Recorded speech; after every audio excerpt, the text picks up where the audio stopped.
दूसरी बार मास्क ना लगाने पर 10,000 रुपए जुर्माना रखा गया है। पूरा दिन सड़कों पर वसूली चल रही है। ठीक है, आपने अपनी तरफ से वसूली कार्यक्रम शुरू कर दिया है, लेकिन अस्पताल में बेड ना मिलने पर सरकार पर कितना जुर्माना होना चाहिए?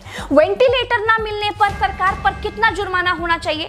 कोरोना टेस्ट ना होने पर सरकार पर कितना जुर्माना होना चाहिए? शमशान में मुर्दा जलाने के लिए लकड़ियां ना होने पर सरकार पर कितना जुर्माना होना चाहिए? शमशानों में दिन दिन भर मुर्दा जलाने की वेटिंग के लिए सरकार पर कितना जुर्माना होना चाहिए?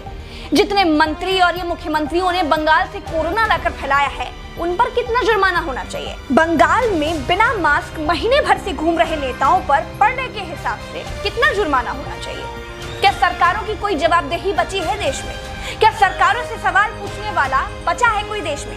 क्या कोई पूछ सकता है कि 1 साल से देश कोरोना महामारी झेल रहा है, आपने पूरे देश में कितने नए हॉस्पिटल बनाए हैं? अगर नहीं बनाए तो क्यों नहीं बनाए हैं? क्या कोरोना आपदा में घिरे देश को 1,000 करोड़ के नए संसद भवन की जरूरत थी? क्या देश को 300 करोड़ के नए बीजेपी दफ्तर की जरूरत थी? क्या देश को तत्काल 1100 करोड़ के राम मंदिर की आवश्यकता थी? मंदिर के लिए चंदा मांगा जा सकता है तो हॉस्पिटल बनाने के लिए भी सरकार चंदा मांग सकती थी, लेकिन अस्पताल बनाने की नियत नहीं थी। मूर्ति बनाने की नियत थी तो बना दी। सरकारों ने अस्पताल नहीं बनवाए। क्या इस देश की पब्लिक सरकारों पर कोई जुर्माना लगाएगी? क्या कोरोना आपदा में देश को कुंभ सजाने की आवश्यकता थी? क्या देश को कोरोना महामारी के बीच बंगाल चुनाव में रैलियों की आवश्यकता थी? नहीं थी। देश को अस्पतालों की, डॉक्टरों की, कोरोना की दवाइयों की जरूरत थी।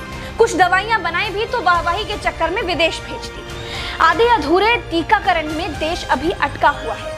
और ये कैसे टीका बनाया है जिसे लगाने के बाद भी कोरोना हुआ जा रहा है? क्या कोई सवाल पूछेगा? चीन ने कोरोना को फैलाया और पूरी तरह से कंट्रोल कर लिया। अपनी जीडीपी में रिकॉर्ड बढ़ोतरी कर ली। चीन से सब कुछ तो ले ही लिया है, सीख भी ले लो। देश में सब आत्ममुग्धता के शिकार हैं। सबको अपनी अपनी तारीफ चाहिए। कुछ ने तारीफ के लिए तो फौज पाल रखी है, और जिनका मन फौज से भी नहीं भरता है, उन्होंने तारीफ के लिए सूचना और जनसंपर्क विभाग बना दिए हैं। गाते रहिएगा ना, जनता का बैंड तो ऑटोमेटिक बज ही रहा है। जिनके अगल बगल से कोरोना से लाशें नहीं उठी है ना, वो मेरी बात को नहीं समझ पाएंगे। जो कोरोना की पीड़ा से गुजरे हैं, जिन्होंने कोरोना से मरे हुए लोगों को शमशान में जलते देखा है, जिन्होंने कतार में लंबी लाशें देखी हैं, वो जान जाएंगे कि मैं क्या कह रही हूँ और क्यों कह रही हूँ। चलते हैं। राम राम, जय हिंद, दुआ सलाम।